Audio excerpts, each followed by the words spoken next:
pasteur Jean-Claude.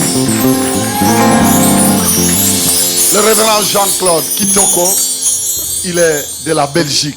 À lui, il devient déjà quelqu'un de la maison parce que maintenant, il est tout le temps ici. Et nous sommes très contents parce qu'il est une bénédiction pour nous. Et je vais vous dire quelque chose. C'est un jeune qui fait un travail formidable en Belgique. Alors, vous savez, il faut apprendre à honorer des gens comme ça.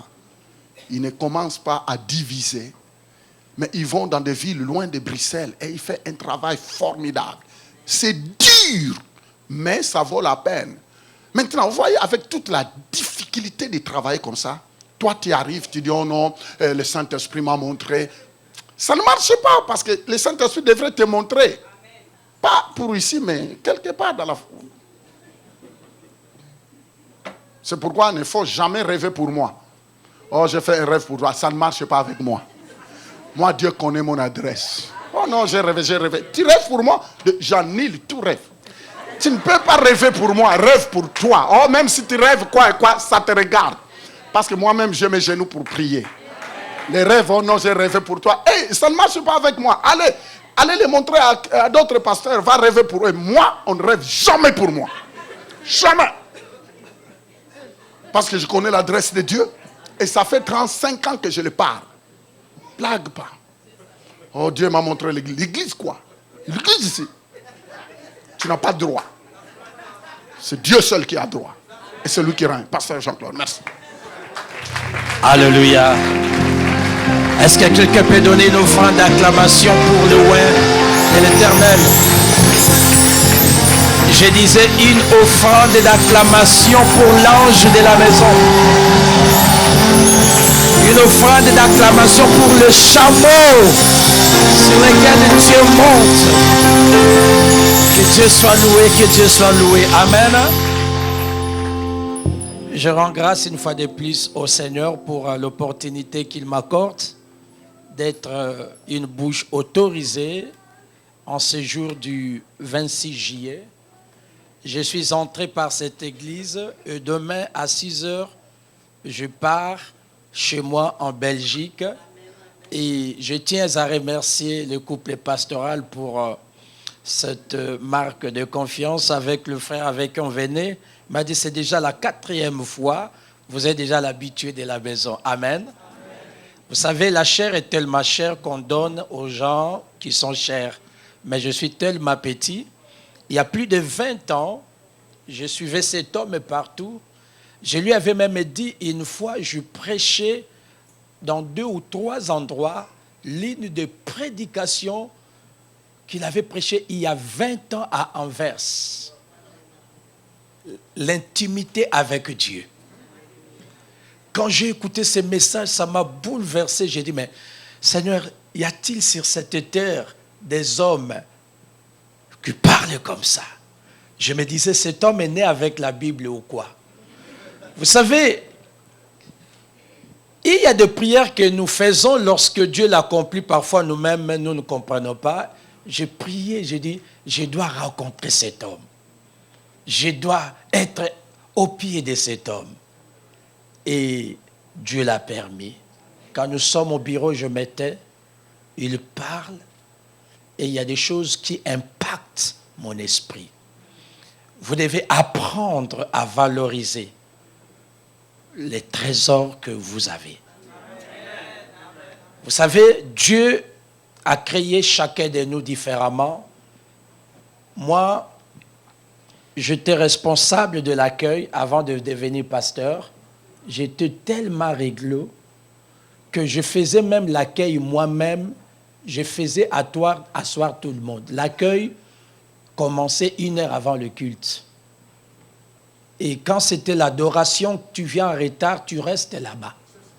On ne peut pas déranger celui ou celle qui est à genoux pour toi qui es venu en retard. Et les gens sont allés dire au pasteur, si tu ne chasses pas cet homme de l'église, nous partons. Le pasteur a dit, vous partez, je reste avec lui. Ils sont partis, le pasteur reste avec moi, il m'a formé. Je suis l'un des pasteurs. Cette année, j'ai ouvert des extensions. Donc, j'ai commencé à implanter des églises sans titre. Et lorsque j'ai commencé à implanter il y a 9 ans, là où je suis, mon pasteur m'a dit, je ne te nomme pas pasteur parce que je ne vais pas avoir un pasteur sans fonction, un pasteur qui ne fait rien. Il m'a dit, je te mettrai le main si tu me gagnes 100 personnes que tu n'as pas amenées d'ici. J'ai fait 3 ans, travaillant, lèvres et grandissant, c'est comme s'il ne voyait pas. Mais le jour où il est venu, la vie avec la grâce de Dieu, lèvres prospérées, parce qu'il venait chaque mois, quand il mettait ses mains, il a pleuré. Il a pleuré. Il a dit, je ne sais pas si j'aurai un enfant comme toi. Là où on invitait mon pasteur, s'il n'était pas disposé, il disait, je vais vous envoyer un petit qui fera plus que moi. Jésus a dit, nous ferons des choses qu'il a fait, mais nous ferons plus que lui. Bien aimé, chacun de vous doit être la carte postale, la carte de visite de Christ en action. Partout où vous irez, faites l'honneur de cette œuvre. Lorsque David est entré devant Saül, sa façon de parler, sa façon de se comporter, Saül a dit, de qui ce jeune homme est-il, fils? Bien-aimé, ce que tu es, ce que tu fais, la manière que tu te comportes aura toujours un impact positif ou négatif sur les témoignages de Christ en action. C'est la raison pour laquelle dimanche après dimanche, nous ne venons pas faire la défilée des modes, mais nous venons laisser Christ s'imprégner à nous. C'est la raison pour laquelle nous devons saisir l'opportunité que Dieu nous accorde toutes les fois que nous venons. Aujourd'hui, mon père spirituel est fier de moi parce que je fais ce que d'autres n'ont pas fait. Comme l'apôtre Paul pouvait dire devant les apôtres, je fais plus que vous tous. Bien-aimés, nous sommes dans un mois béni. Et Dieu m'a mis à cœur un message qui doit aider quelqu'un. J'ai intitulé mon message avec la grâce de Dieu, l'onction, un équipement indispensable pour apporter la bonne nouvelle. L'onction, un instrument, un équipement indispensable pour propager la bonne nouvelle. Nous aurons des textes, prenons place, ou restons debout pour lire. Mon passage principal est dans Actes des Apôtres, chapitre 2, versets 17 à 21. La Bible dit ceci, dans le dernier jour, dit Dieu, je répandrai de mon esprit sur toute chair. Vos fils et vos filles feront quoi? Un prophète est un porte-parole de Dieu. Donc l'évangélisation, c'est d'amener le message de Dieu à ceux qui ne le connaissent pas. La prophétie, ce n'est pas dire à quelqu'un, ton sous-vêtement est de couleur rouge. Il y a des sorciers dans ta famille. Mais la meilleure prophétie, c'est de montrer au monde la voie de Dieu. Nous continuons. Vos jeunes gens auront des visions et vos vieillards auront des songes. Oui, sur mes serviteurs et sur mes servantes, dans ce jour-là, je répandrai de mon esprit et ils prophétiseront. Je ferai paraître des prodiges en haut, dans le ciel, et des miracles en bas sur la terre, du sang, du feu, une vapeur de fumée, le soleil se changera en ténèbres et la lune en sang, avant l'arrivée du jour du Seigneur, de ces jours grands et glorieux. Alors quiconque invoquera le nom du Seigneur sera sauvé. Nous acclamons la parole du Seigneur. Nous prenons place. L'onction, un équipement indispensable pour annoncer la bonne nouvelle. Ici, nous sommes devant la locution de l'apôtre Pierre lors de la Pentecôte. Nous savons que la Pentecôte, c'est le jour de la naissance de l'Église. À la naissance de l'Église, le Saint-Esprit est descendu. Il y avait la manifestation. Les gens parlaient en langue. L'inhabituel se produisait. C'est que l'œil n'a point vu, l'oreille n'a point entendu. C'est passé. Et les passants qui voyaient l'Église en train de mouvoir dans l'esprit disaient que ces gens sont ivres. Ces gens ont perdu le sens.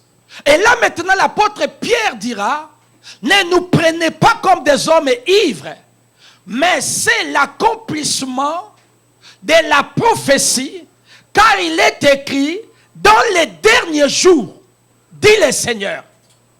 L'apôtre Pierre commence par dire quoi? Dans les derniers jours. Quand on parle de derniers jours, c'est qu'il y a eu quoi? Les premiers jours. Alors, qu'est-ce qui s'est passé dans le premier jour? Que Dieu n'a pas pu être satisfait et Dieu a changé son programme pour que dans le dernier jour, il ait quelque chose d'autre. Dites Amen. Dans les premiers jours, l'Esprit de Dieu sélectionnait. L'Esprit n'était pas sur tout le monde. L'Esprit était sur le roi, l'Esprit était sur les prophètes et l'Esprit était sur les sacrificateurs. Ça, ce sont des choses des premiers jours. Et dans les premiers jours, l'Esprit utilisait les hommes mais n'utilisait pas des femmes. Dans les premiers jours, l'Esprit utilisait les vieillards, n'utilisait pas des jeunes. C'est la raison pour laquelle Jésus a attendu 30 ans pour accéder au ministère. Dans les derniers jours, l'Esprit, l'offrande ne pouvait pas être de mauvaise qualité. Dans Lévitique, il est écrit que tu ne donneras pas à Dieu quelque chose de chétif. Donc, c'est-à-dire, même pour utiliser, je m'excuse, peut-être ça peut choquer quelqu'un, Dieu regardait aussi à la qualité de ce qu'il fait utiliser. Vous voyez, bien aimé, toutes ces choses font partie du premier jour. Mais ici, il dit, dans les derniers jours. Et quand nous regardons les programmes du dernier jour, Dieu lui-même vient établir un changement. Pourquoi Dieu établit un changement? Parce que dans les derniers jours, c'est notre jour, c'est notre temps, c'est le temps où tu sers, c'est le temps où je sers, c'est le temps où tu adores, c'est le temps où j'adore. Dans les derniers jours, Dieu a changé à cause des enjeux. Les enjeux sont des tailles. L'éternité est une urgence à prêcher pour notre temps. C'est la raison pour laquelle Dieu, dans ces temps des derniers jours, Dieu a changé sa stratégie de faire. S'il faut seulement que l'onction soit sur un prophète et qu'on attende le prophète, il y a des gens qui iront en enfer avant l'arrivée du prophète. C'est la raison pour laquelle Dieu a dit dans les derniers jours, je répands mon esprit sur toute chair, afin que vous prophétisez, afin que vous gagnez des âmes, afin que vous élevez le nom de Jésus-Christ. Bien-aimés dans le Seigneur, nous vivons un temps où les enjeux sont des tailles. Les choses qui faisaient la honte autrefois est devenues normales aujourd'hui.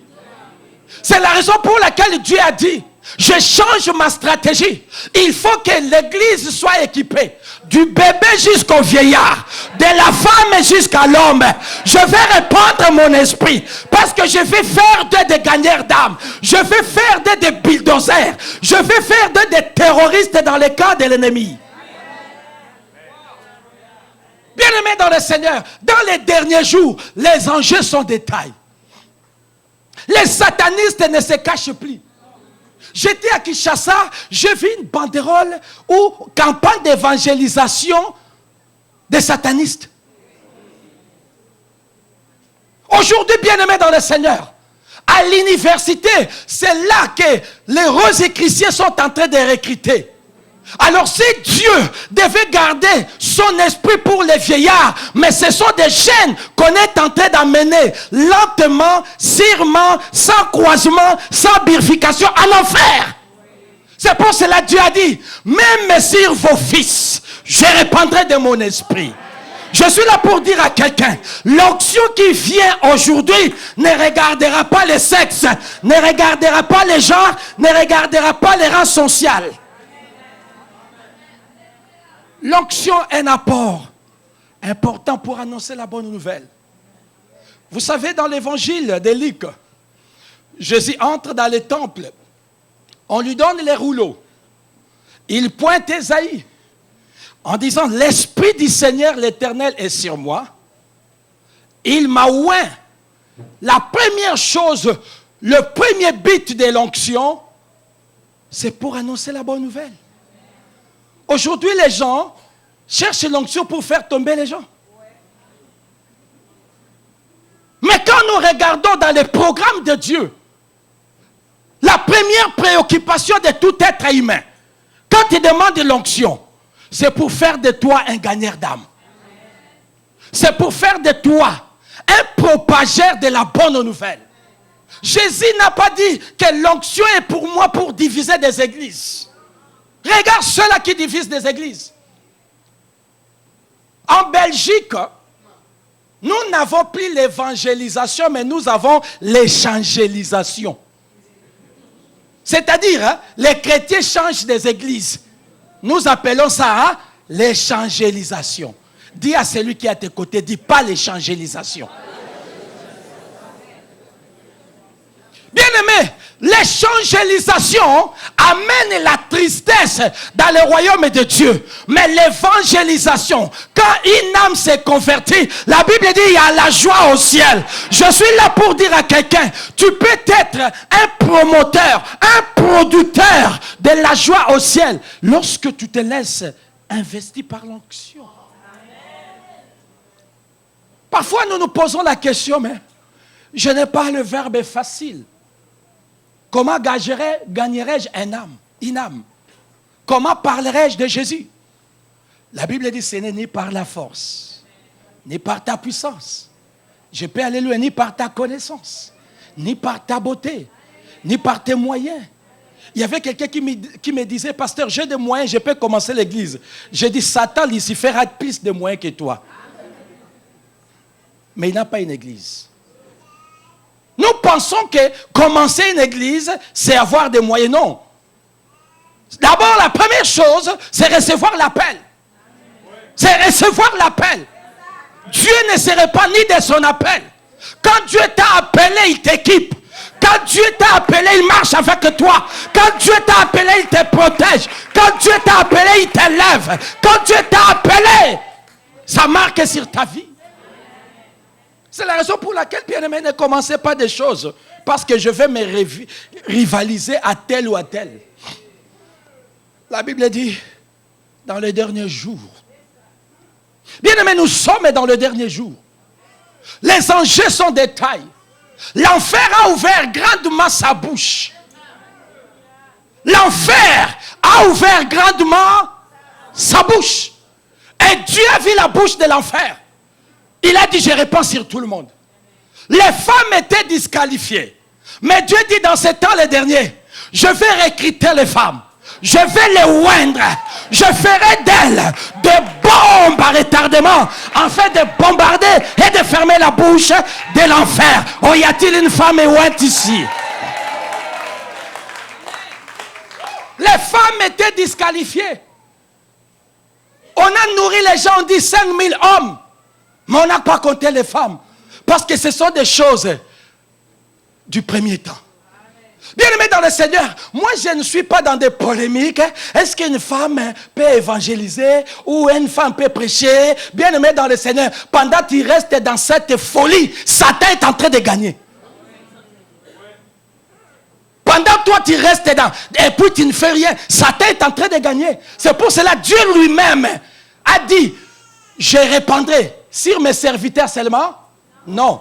Et sur mes servantes. Et ils feront quoi? Ils prophétiseront. Prophétiser, bien-aimé, veut dire devenir le porte-parole. C'est-à-dire, le gouvernement canadien, s'il a un message à adresser au gouvernement belge, le premier ministre n'a pas à se déplacer. Il envoie seulement un porte-parole. Le porte-parole ne dit pas des choses qu'il veut.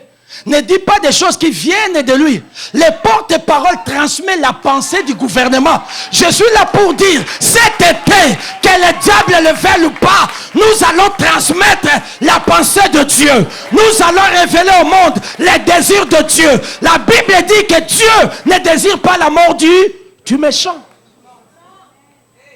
C'est la raison pour laquelle, bien-aimé, tu dois t'estimer heureux.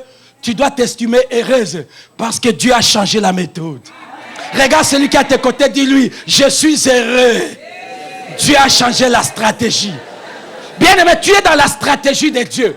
Si dans les premiers jours, les femmes n'étaient pas admises, mais maintenant, nous regardons Dieu est en train de lever une armée remplie des hommes et des femmes, remplie des jeunes et des vieux. Cette armée-là va à la conquête pour les âmes. Cette armée-là entre dans les camps de l'homme fort. Cette armée-là est une armée invincible, une armée qui ne rentre pas sans avoir déchiré l'homme fort qui détient les âmes. Je suis là pour dire à quelqu'un, l'onction qui viendra sur ta vie, aucun démon ne supportera, aucune personne ne résistera, aucune force ne résistera, parce que ce Dieu en toi. Ça, ce sont des choses des derniers jours. Lorsque l'apôtre Paul parle des derniers jours, il est en train de parler qu'il y avait deux mi-temps. Le premier mi-temps venait d'être joué par nos pères, les prophètes, les sacrificateurs. Mais nous sommes dans la deuxième mi-temps. Vous savez, dans un match de football, lorsqu'on marque un but au premier mi-temps, on a de l'espérance qu'il y a encore 45 minutes. Mais quand on vous marque à la deuxième mi-temps, on sent vraiment l'incertitude. Je dis à quelqu'un, bientôt quand tu sortiras, ça sera un but dans le camp de Dieu. Toute âme que tu gagneras sera un but. Ça sera ton score. Ça sera ta récompense dans le royaume de Dieu.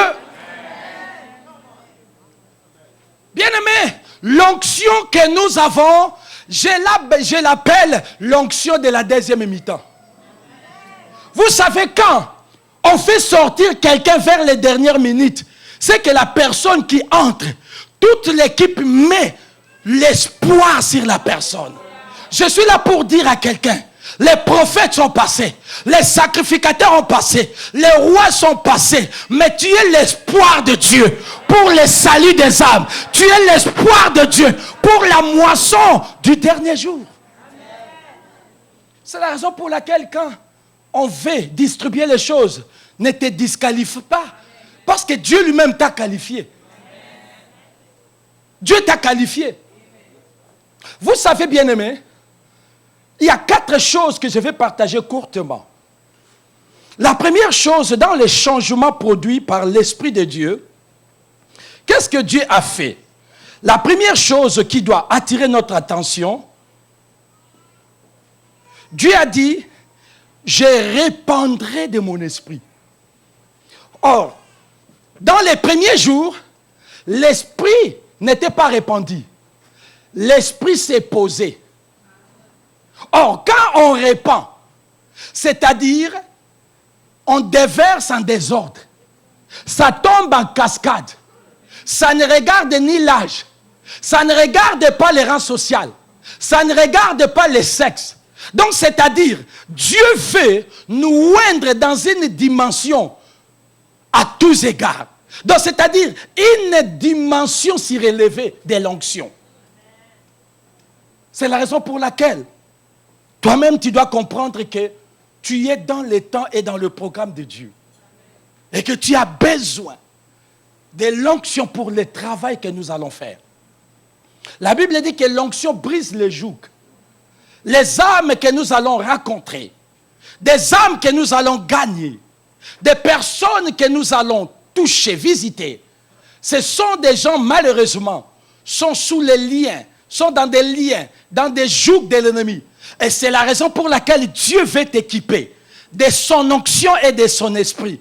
L'onction des derniers jours, c'est l'onction de la différence. L'onction des challenges. L'onction qui ébranle les ténèbres. Alléluia. Alléluia. Bien-aimés dans le Seigneur, les enjeux sont des tailles dans ces derniers jours. Nous, en Belgique, on a enlevé la religion, mais on est en train d'introduire des cours. On est en train même d'initier les enfants à la sorcellerie. Nous avons des Halloween. À moins que je me trompe, mais j'ai appris qu'il y aura une loi qui sera votée ici au Canada. Lorsque un enfant naît, on ne mentionnera pas le sexe. C'est-à-dire, à un moment donné, chacun doit choisir son sexe. Tu es né homme et en grandissant, tu deviens femme. Tu es né femme et en grandissant, tu deviens homme. Mais si c'était déjà écrit à la naissance, c'est compliqué. Vous voyez des enjeux. C'est la raison pour laquelle Dieu a dit, pour ces temps des derniers, je change la méthode. Je vais répandre sur tout le monde. Afin que de le bas âge, même ceux-là qui sont à l'école de dimanche, ils peuvent influencer.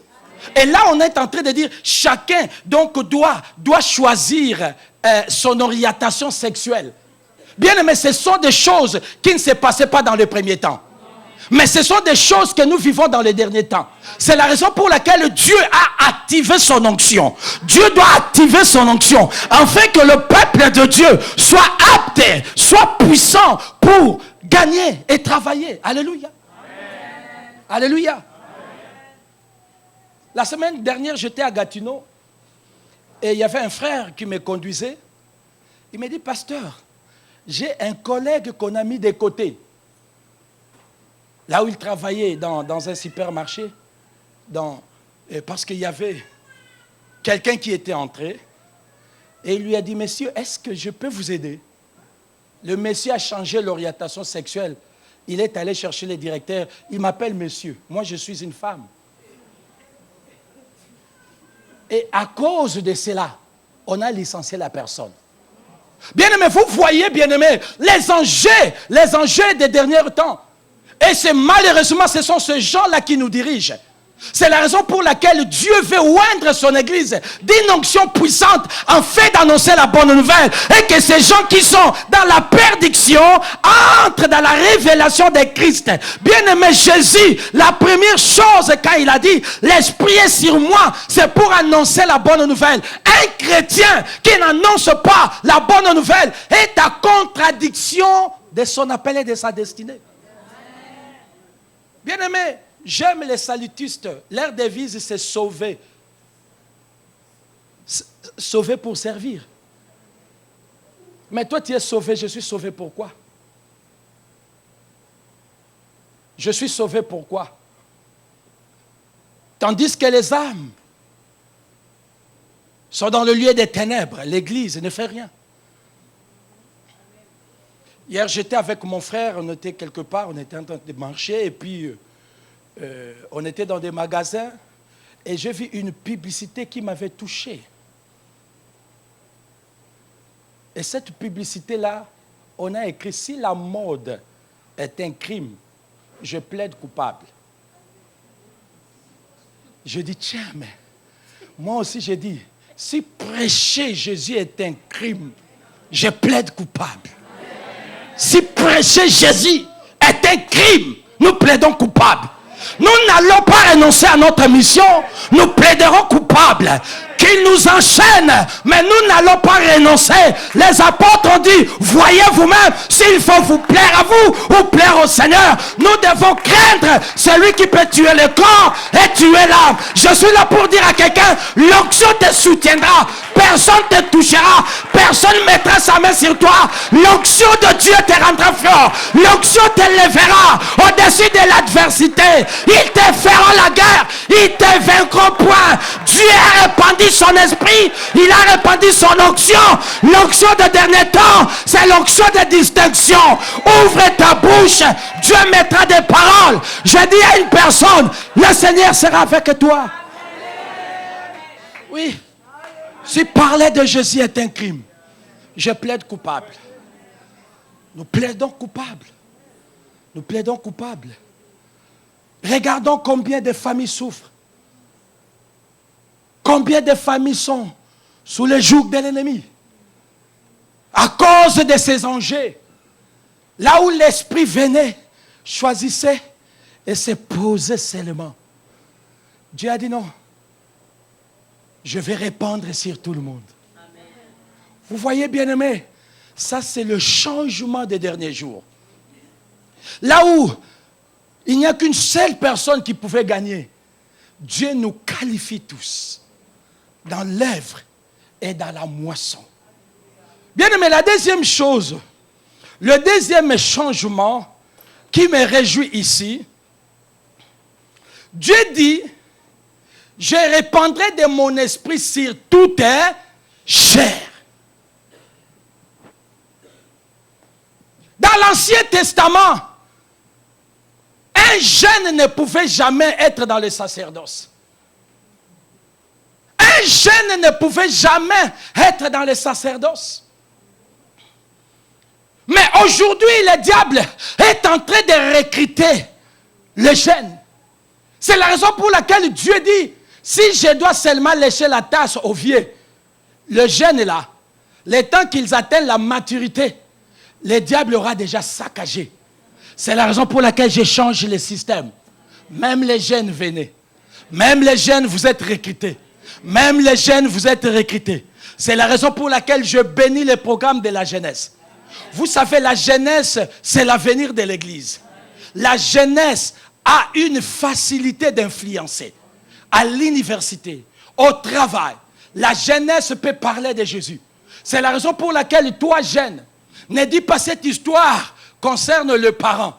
Mais la Bible dit, même vos jeunes prophétiseront. Je bénis un jeune parce qu'il y a l'onction de Dieu sur ta vie. Je bénis un jeune parce que Dieu t'a qualifié. Ne te disqualifie pas parce que Dieu t'a qualifié. Ne fouille pas parce que Dieu t'appelle. Ne tourne pas les dos parce que Dieu te regarde. Je dis à un jeune, il y a une onction que Dieu va déverser. Tu seras étonné.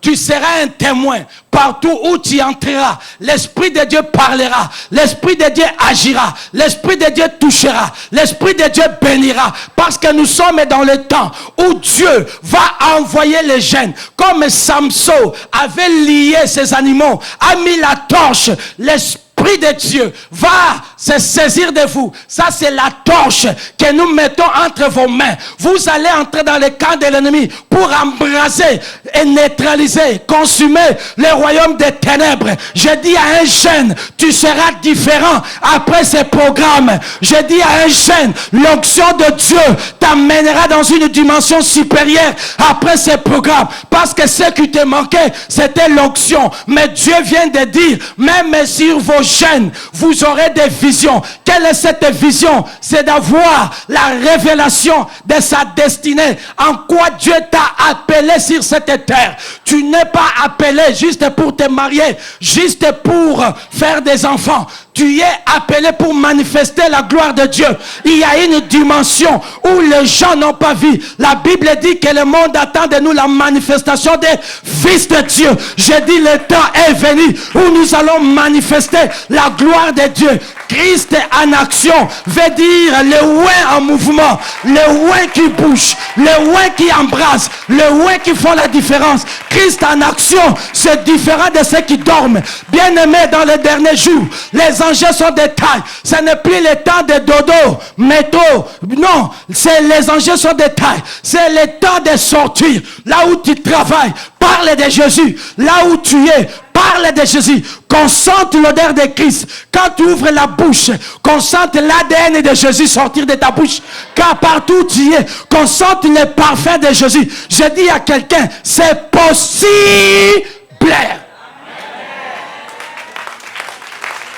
C'est possible. Bien aimé, nous devons être des lettres écrites. Non des l'encre, mais par l'esprit. J'étais nouvellement entré dans un quartier et je ne disais rien. Les gens ne connaissaient ni mon nom, ni mes origines. Mais il y avait les gens qui venaient.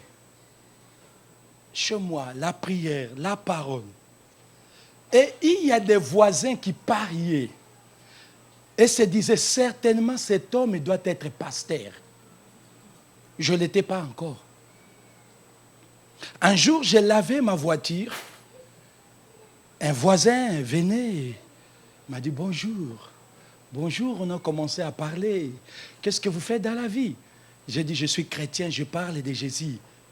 Il a crié, il a appelé sa femme, Madeleine, viens, c'est ce que je te disais. Moi, je me suis posé la question, il se disait quoi? Je te disais que c'est un homme de Dieu. Personne ne peut avoir de l'influence comme ça s'il n'est pas quelqu'un d'important. Bien-aimé dans le Seigneur, Dieu peut faire de toi un homme influent. Les enjeux sont des tailles. C'est la raison pour laquelle Dieu a changé la méthode, même sur le jeûne, sur toute chair. Je ne sais pas si c'est ici que je disais, mais j'ai suivi une émission. Ça m'a attristé. J'ai remis en cause mon appel. Les jeunes filles allemandes vont dans des pays scandinaves pour faire l'amour avec des chiens. Les jeunes filles, on leur pose la question. Ils disent non, c'est passionnant avec les chiens. Et le gouvernement a voté une loi pour protéger les animaux. Ils disent que non, l'animal n'a pas la volonté et toutes ces filles-là risquent de fatiguer des animaux. Bien aimé, tu vois, même le gouvernement se soucie d'un animal. Mais l'Église ne se soucie pas des âmes. Quand je regarde l'enjeu, ce qui était autrefois mal, les jeunes, ils payent les billets et ils rentrent avec la sémence des animaux. Bien-aimés dans le Seigneur, quand Dieu voit ça, le mal est devenu bien, le bien est devenu mal. Pour percer dans la société d'aujourd'hui, dans ces temps les derniers, si tu es homme, si tu ne couches pas avec homme, tu ne perceras pas. Si tu es jeune fille, tu ne sors pas avec le patron, tu ne seras pas embauché. J'ai vu quelque chose sur Facebook, dans un pays africain. Une jeune fille est partie chercher du travail. Le chef du personnel sur place, il dit nous couchons avant d'être engagés. Mais c'est qu'il oubliait, quelqu'un prenait des photos. Bien-aimés dans le Seigneur, ça ce sont des choses des temps les derniers. Nous vivons dans une société où les anti-valeurs sont devenues les normes. En Belgique, tu ne peux pas regarder un homosexuel des fois. Il te porte plainte. Oui. En Belgique, un pasteur qui est reconnu ne peut jamais refuser de bénir un mariage homosexuel. Parce que la loi l'a approuvé. Qui es-tu pour refuser d'obéir à la loi? Parce que le premier article, tout homme est censé connaître la loi. Bien-aimés, les enjeux sont des tailles. Dieu a dit, je répandrai sur toute chair. Je ne vais pas faire la différence. Je ne vais plus prendre tel et laisser tel. Mais c'est le temps des derniers. Le temps des derniers. La Bible dit, avant que ce jour arrive, la Bible dit, c'est lui qui invoquera le nom du Seigneur sera sauvé. Nous voulons que toute âme, toute créature puisse élever son regard vers le ciel et invoque Yahweh, l'unique et le seul vrai Dieu, le créateur des cieux et la terre. Il existe avant l'existence. Il sera avant que tout sera passé. Nous voulons, bien-aimés, que tout homme, que toute femme, sur cette terre invoque le nom du Seigneur. La Bible dit, il y a de salut en aucun autre nom. Aucun autre nom nous est donné dans les cieux, sur la terre, sous la terre, par lequel nous devons être sauvés. Il y a des gens qui vont ailleurs, mais le salut, c'est en Jésus. Mais la Bible dit, comment ils sauront s'il n'y a personne qui parle? C'est la raison pour laquelle Dieu, cet été, nous accorde l'opportunité de sortir et de parler. Ils connaîtront ce Dieu-là. Je suis là pour dire à quelqu'un, sans l'histoire, tu n'auras pas une histoire à raconter. C'est la raison pour laquelle laisse Dieu faire une histoire avec toi. Ton histoire deviendra un tremplin pour que les âmes viennent à Jésus. Ce temps est arrivé. Vendredi, j'ai déjeuné avec une vieille connaissance. Nous avons grandi ensemble à Kinshasa. Et pendant qu'on déjeunait, cette fille est handicapée. Peut-être certaines la connaissent ici. Elle est votre couturière. Parmi des témoignages qu'elle me rendait, elle a dit, pasteur, j'ai eu de sérieux problèmes malgré mon handicap. On ne voulait pas me donner les papiers dans ces pays. On donnait à d'autres, mais moi rien. On m'a donné l'ordre de quitter. J'avais un bébé. Je ne savais pas quoi faire. Le cœur de l'homme est mauvais. Mais il y a un Dieu au ciel. Sans une histoire, tu n'auras pas une histoire à toucher. Toi qui passes par des déserts, ne dis pas que Dieu t'a abandonné. Mais Dieu est en train d'écrire un livre avec toi. Et ce livre sera passionnel. Les gens seront touchés. Et Dieu a fait des miracles. Cette sœur a obtenu ses papiers. Mais il fallait maintenant $950 pour payer à l'administration. Elle n'avait pas l'argent. Elle demandait à sa famille, personne ne l'aidait. Et elle a commencé à frapper la porte à gauche et à droite. Un jour, elle a reçu un coup de fil de quelqu'un qui lui dit, donne-nous ton nom et le nom de ton enfant. Nous allons te faire un chèque. Elle a dit non, c'est moi qui m'en dis, pas mon enfant. Je ne veux pas un lien en touche mon enfant. Écrivez mon nom. Ils ont dit non, nous allons écrire ton nom et le nom de ton enfant. Et là, il a dit, bon, dites-moi, qui donne cet argent? Non, ça vient de Rose-Croix. Elle a dit, si c'est de Rose-Croix, je ne veux même pas que le diable tire la gloire.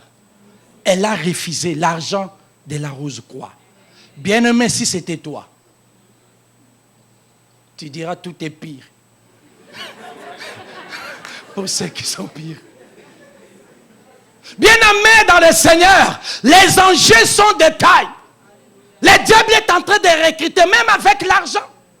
C'est la raison pour laquelle moi je crois que Dieu doit bénir l'Église. Si quelqu'un a une difficulté, il est soutenu par l'Église. Il est béni par l'Église. Mais nous arriverons à cette dimension comment? Si toi tu ne donnes pas.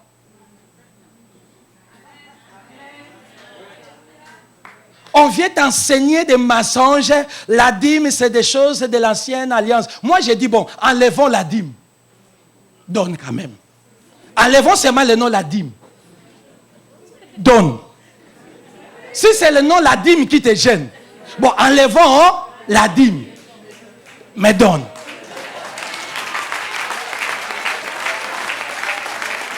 Bien-aimé, l'évangile est simple. Ne donnez pas, vous vous mettez sous la malédiction. Je connais des gens qui ne donnent plus, ils ne sont pas bénis. Ils ont dit, autant mieux quand j'ai bénissé, ça chauffait quand même. Bien, mais je vais vous dire une chose. Ceux qui disent que nous ne devons pas donner la dîme, vous rendent un mauvais service. Parce que dans les temps derniers, nous ne sommes pas dans le temps de la dîme. Nous sommes dans le régime de la totalité. Jésus est assis devant le trône dont l'offrande. Il dit, vous avez donné le superflu. Mais cette femme a donné quoi? Tout. Donc si tu ne veux pas donner la dîme, viens donner tout.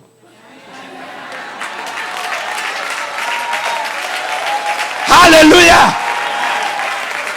Jésus a reproché. C'était même une pauvre. Jésus a dit, elle a donné quoi? Tout. Bon, enlevons la dîme. Amenez tout.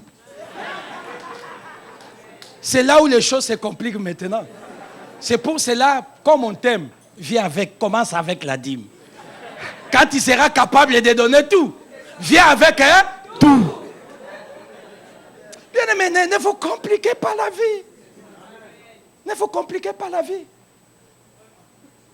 On est en train d'être... Ils vont dans un sens, mais l'évangile s'explique, l'évangile se complète, l'évangile se conclut. Cette femme a dit non. Si c'est Satan, rouge ou quoi qui me donne, je refuse. Elle a refusé, elle est restée une année sans avoir les papiers. Mais elle devait trouver une habitation. Et on lui a dit, mais qu'est-ce qu'il y a et tout? Mais non, je n'ai pas les papiers. Et c'est la personne qui a fait tout. Et elle peut témoigner. Parce que c'est une histoire qu'elle a eue avec Dieu. Un jour, quand elle a partagé avec un taximan, le taximan commençait à pleurer, il dit, j'ai compris que je n'aime pas Dieu. Si une personne à mobilité réduite, qui ne peut ni bouger, qu'on ne peut pas engager, peut refuser de se compromettre avec le diable, à plus forte raison, moi, qu'on peut engager n'importe où. Bien-aimés dans le Seigneur, nous sommes dans ce temps le dernier, c'est le temps des enjeux. C'est la raison pour laquelle Dieu a changé la méthode. Dieu n'a pas changé, mais lui, il change la méthode. C'est la raison pour laquelle, bien-aimés dans le Seigneur, quand Dieu bénit une personne de telle manière, ne pense pas que Dieu te bénira aussi de la même manière. Il est Dieu. Il est souverain. Pour la personne, à cause de ses origines, Dieu peut les conduire et les bénir d'une manière. Ne prends pas Dieu unidirectionnel. Dis à quelqu'un, tu es béni ce matin. Troisième chose, il dit, je répandrai de mon esprit. Là, ce qui me touche, c'est que ce n'est pas l'esprit d'Élie que tu as besoin. Très souvent, nous faisons cette erreur. Seigneur, je veux qu'il ait la double portion sur moi. Je veux qu'il a pris l'esprit qui était sur Moïse, l'a déposé sur 70. Il a pris l'esprit qui était sur Élie, l'a déposé sur Élisée. Mais je viens dire à une personne, pour la moisson de la fin, ce n'est pas l'esprit d'une personne, mais c'est l'esprit de l'Éternel lui-même qui nous guidera, qui marchera avec nous. Il a dit, mon esprit, je suis là pour dire à quelqu'un, tu as Dieu en toi, tu as Dieu en toi, tu as l'esprit de Dieu. La Bible dit, je reconnais, c'est l'esprit de l'Éternel qui donne de l'intelligence. Si tu as l'esprit de Dieu, Dieu te donnera l'intelligence pour parler. Vous savez, il y a une manière de parler de Jésus sans faire sortir le nom de Jésus, mais faire plonger les gens en Jésus. Amen. Alléluia. Jésus a commencé avec cette femme, donne-moi de l'eau. Ça a commencé terre à terre. Moi et nous, il n'y a pas et tout. Si tu connaissais la grâce de Dieu, si tu savais celui qui est devant toi, tu lui donneras. Tu lui demanderas, ah bon, tu es plus que notre Père. Et c'est comme ça qu'il a monté. Bien-aimé, nous avons besoin de l'esprit, de la sagesse, de la grâce de Dieu. Dieu peut t'amener devant une personne et le toucher. J'ai mon ami qui est à Gatineau, pasteur Hassan. Cet homme, un jour, il est entré dans un supermarché à Gatineau. Il voit une jolie femme en train de pleurer. Il ne connaissait pas la femme. Directement, l'esprit l'a touché. Il lui a dit, ma sœur, Dieu est capable de résoudre ces problèmes qui te troublent. Or, qu'est-ce qui s'est passé dans la vie de cette femme?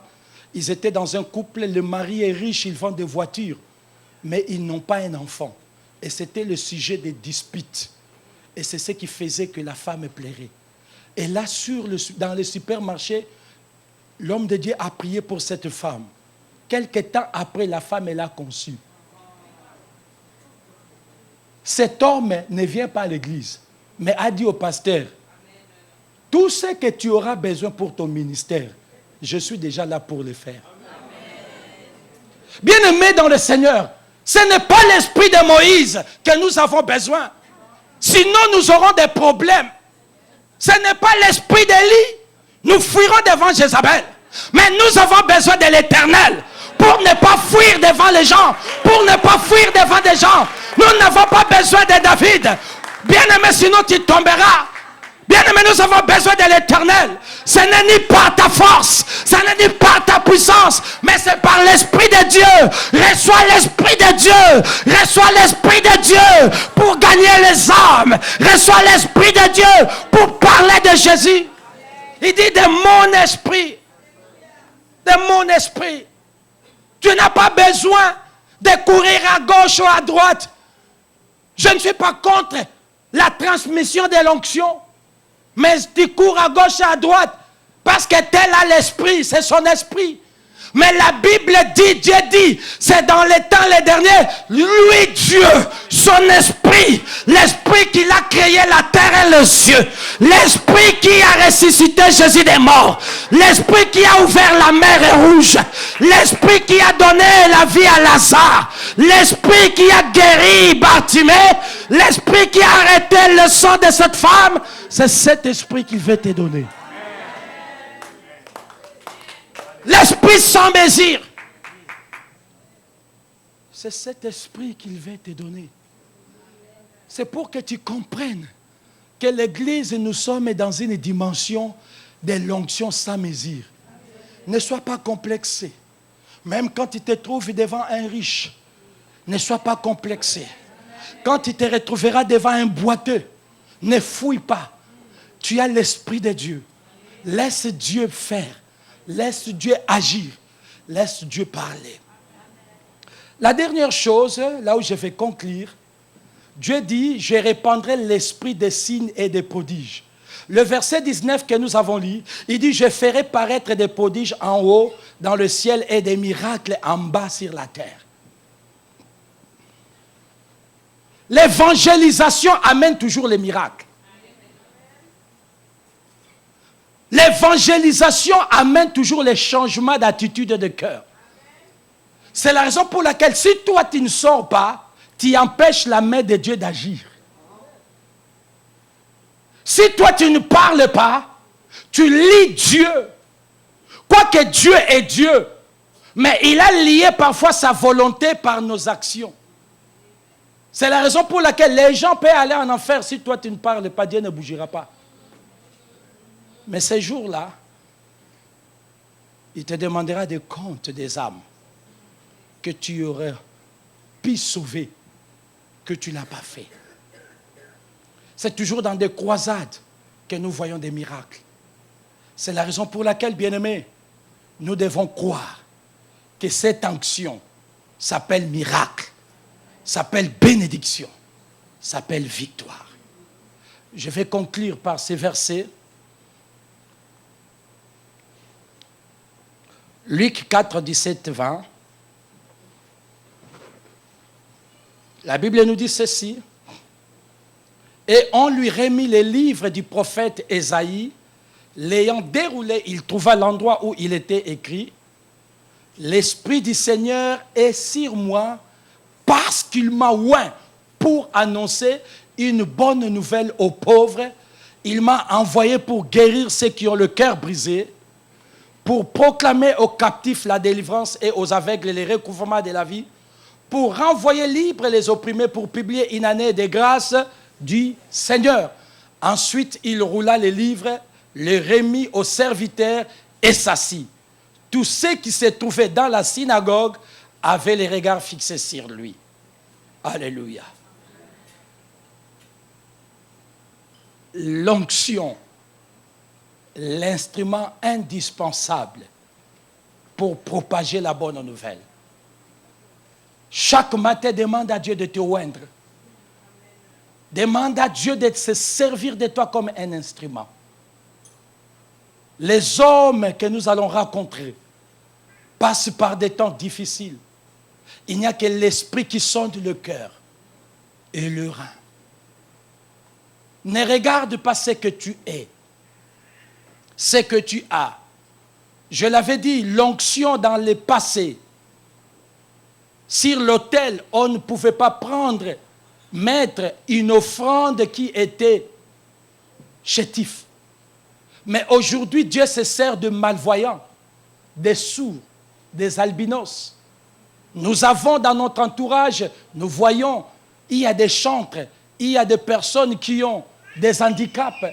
Mais Dieu, il les utilise puissamment parce que nous sommes dans les derniers temps. Bien-aimé, Dieu t'a oint. Tu es béni comme tu es là. Tu es puissant comme tu es là. Lèvons-nous.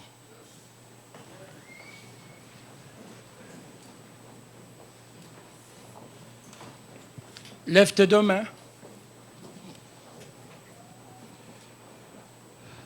Demande à l'Esprit de Dieu. Demande à l'Esprit de Dieu. Il va le faire d'une manière douce. Demande à l'Esprit de Dieu de t'équiper.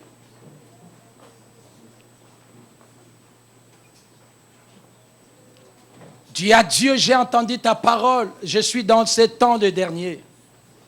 Je vais recevoir ce que tu as dit.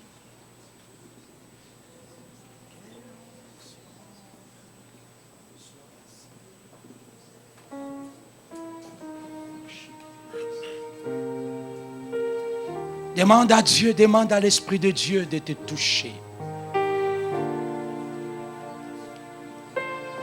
Demande à l'Esprit de Dieu de te visiter.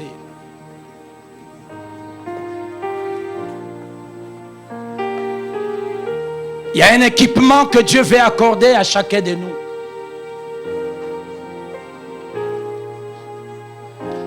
Là où tu étais disqualifié, Dieu veut te qualifier. Là où tu étais rejeté, Dieu t'a ramassé et veut se servir de toi comme un instrument efficace.